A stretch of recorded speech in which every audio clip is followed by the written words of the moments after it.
صحت کے مسائل پہ مختلف مضامین آپ کی خدمت میں پیش کیے جا رہے ہیں۔ آج سامعین ہم آپ کو کچھ مختلف باتوں کی طرف متوجہ کریں گے۔ موضوع ہے بیماریوں کی فروخت۔ یہ محاورہ تو آپ نے سنا ہوگا کہ کچھ لوگ کھانے کے لیے زندہ رہتے ہیں اور کچھ زندہ رہنے کے لیے کھاتے ہیں۔ پہلے دنیا میں آخر الذکر افراد زیادہ ہوا کرتے تھے۔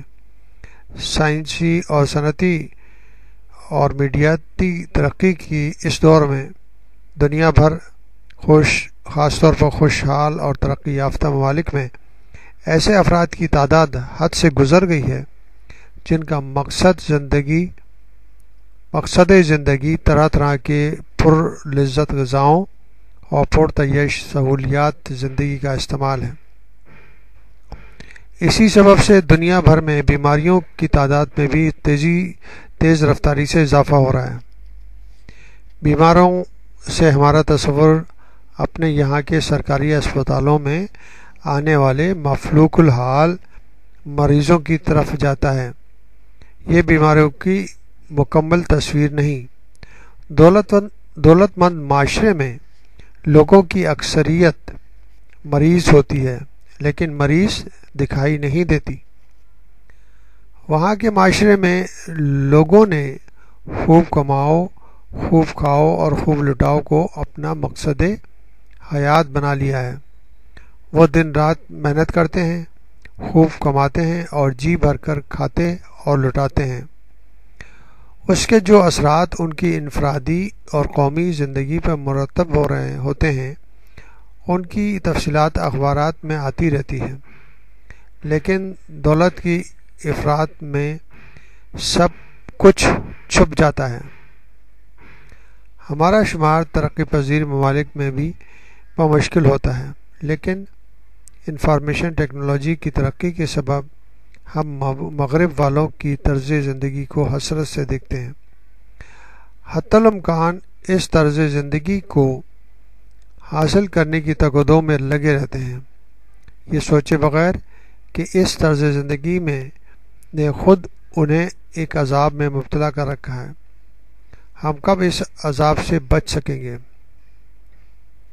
اگر آپ رمضان المبارک ہی کو مثال لے لیں، یہ مہینہ صبر و برداشت، سادگی اور دوسروں کے دکھ و درد محسوس کرنے کا درس دیتا ہے، لیکن ہم نے اسے عظیم الشان خریداری، مقابلے بازی، بسیار خوری اور نفع اندوزی کا مہینہ بنا لیا ہے۔ خواتین یکم رمضان ہی سے بازاروں کے چکر لگانا شروع کر دیتی ہیں۔ زیادہ سے زیادہ خریداری کے لیے انعامی اسکیمیں شروع کر دی جاتی ہیں۔ گھر کا سودا سلف دگنی مقدار میں خریدا جاتا ہے۔ گوشت کی دکانوں پر قطاریں لگ جاتی ہیں۔ کھانے پینے کی عام دکانوں کے ساتھ ساتھ ملک بھر میں لاکھوں افراد سڑکوں، گلیوں اور محلوں میں طرح طرح کی تیار غذاؤں کی دکانیں کھول کر کھڑے ہو جاتے ہیں۔ گھر پر افطاری اور سحری بننے کا تصور معدوم ہوتا جا رہا ہے۔ باسی تباسی افطاری خرید کر کھائی جاتی ہے۔ بیچنے والے جی بھر کر کماتے ہیں جبکہ وہ اکثر صورتوں میں بیماریاں بیچ رہے ہوتے ہیں۔ اس سبب سے ہر سال بے شمار لوگ نئی بیماریوں کا شکار ہوتے ہیں۔